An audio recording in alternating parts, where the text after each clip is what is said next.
បាទនេះគឺជាមេរៀនដំបូងបង្អស់មកនៅក្នុងភាសា JavaScript សម្រាប់គ្នាយើងទាំងអស់គ្នាដែលមានចំណាប់អារម្មណ៍ចង់ស្វែងយល់ចង់សិក្សាទៅលើភាសា JavaScript ដូច្នេះនេះគឺជាវីដេអូដំបូងហើយសម្រាប់អ្នកចាប់ផ្ដើមដំបូងមុននឹងយើងទៅស្វែងយល់លម្អិតមុននឹងយើងចូលធ្វើការសិក្សាទៅលើភាសា JavaScript អ្វីដែលយើងត្រូវដឹងនោះត្រូវដឹងថាតើ JavaScript ហ្នឹងវាដើរតួនាទីជាអ្វីហើយវាសម្រាប់ធ្វើអ្វីហើយយើងសិក្សាវាដើម្បីអ្វីដូច្នេះនៅក្នុងពេលនេះយើងនឹងមកស្វែងយល់ក៏ដូចជាដឹងទាំងអស់គ្នាថាតើ JavaScript ហ្នឹងវាមានតួនាទីសម្រាប់ធ្វើអ្វី JavaScript គឺជាភាសាកូដមួយដែលយើងហៅថា programming language ដ៏មានឥទ្ធិពលដែលនាំមកនៅអន្តរកម្មនិងភាពរស់រវើកទៅកាន់គេហទំព័រខណៈពេលដែល HTML និង CSS គឺជាភាសាសម្គាល់ Markup Language ដែលប្រើសម្រាប់រៀបចំរចនាសម្ព័ន្ធមាតិកានិងរចនាម៉ូដធាតុផ្សេងៗនៅលើទំព័រ JavaScript ដើរតួនាទីលើសពីនោះដោយវាអនុញ្ញាតឲ្យមានមុខងារស្មុគស្មាញជាងមុនដូចជាការគ្រប់គ្រងទិន្នន័យដែលអ្នកប្រើប្រាស់បញ្ចូលការធ្វើចលនា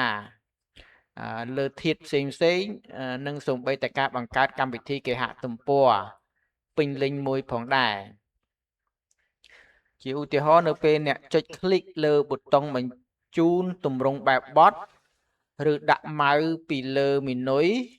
គឺ JavaScript នេះហើយជាអ្នកកំណត់ថាតើទំព័រនោះត្រូវបង្ហាញសកម្មភាពបែបណាបាទសរុបជារួមមក JavaScript ហ្នឹងគឺជាបំណែកមួយក្នុងការបង្កើតគេហទំព័រដែលយើងហៅថា Web Development នៅក្នុងការបង្កើតគេហទំព័រហ្នឹងអ្វីដែលសំខាន់គឺយើងត្រូវរៀនពី HTML CSS ហើយនិង JavaScript ដោយ HTML និង CSS គឺជាភាសាសម្គាល់ Markup Language ជាលក្ខណៈដូចផ្ទះដូចជាជើងធ្វើការតុបតែងផ្ទះអញ្ចឹងដែរដូចផ្ទះមួយយើងបើសិនបើយើងចង់ធ្វើឲ្យស្អាតបាតរៀបចំតុបតែងលាបថ្នាំលាបពណ៌លាបអ្វីផ្សេងហ្នឹងគឺ HTML CSS គឺដើរតួនាទីដូចជាការតុបតែងអញ្ចឹងឯងចំណែកJavaScript វិញវាដើរតួនាទីដូចជាប្រព័ន្ធភ្លើងប្រព័ន្ធទយោទឹកប្រព័ន្ធភ្លើងប្រព័ន្ធទឹកដូច្នេះដើម្បីអាចឲ្យភ្លើងបិទបើកបានអាចឲ្យទឹកហូរទឹកធ្វើចលនាឲ្យបានហ្នឹងគឺ CSS អ្នកដើរតួដូចជាប្រព័ន្ធភ្លើងប្រព័ន្ធទឹកយ៉ាងឯងយើងក្រឡេកមើលនៅក្នុង HTML structure របស់យើងដែលក្នុងហ្នឹងគឺវាមាន3ភាសាចូលរួមជាមួយគ្នាដើម្បីបង្កើតបានជា web page មួយទីមួយនោះគឺយើងហៅថា CSS បាទ style នេះគឺជាដំណើរការដល់ CSS ដែលយើងធ្វើការកំណត់ពណ៌ឲ្យទៅ heading របស់យើងគឺ H1 ហើយ H1 និង button នេះគឺជាភាសា HTML ហើយយើងទៅពេលដែលយើងធ្វើការចុច button នោះ alert top up នឹងបង្ហាញឡើង top up ហ្នឹងគឺជាព័ត៌មានដែលបង្ហាញដំណើរការដោយ JavaScript នេះគឺជាទម្រង់ដែលយើងបានសរសេរនៅក្នុងលេខកូដរបស់យើងបាញ់នេះគឺ Hello World ដែលមានពណ៌ជា green ហើយ heading Hello World ហ្នឹង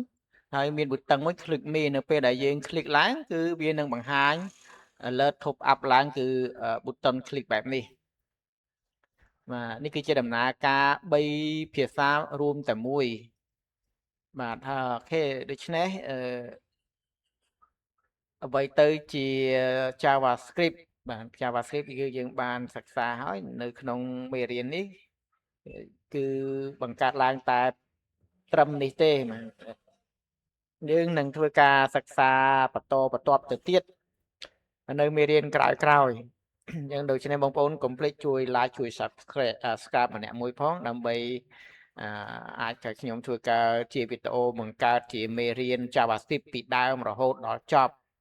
បើសិនមានអ្នកគ្រប់គ្រងច្រើនខ្ញុំនឹងព្យាយាមធ្វើវីដេអូបញ្យលឲ្យកាន់តែច្បាស់កាន់តែងាយយល់ហើយកាន់តែងាយស្រួលសម្រាប់បងប្អូនយើងដែលនិយមចូលចិត្តកូដបាទអរគុណច្រើនជម្រាបលា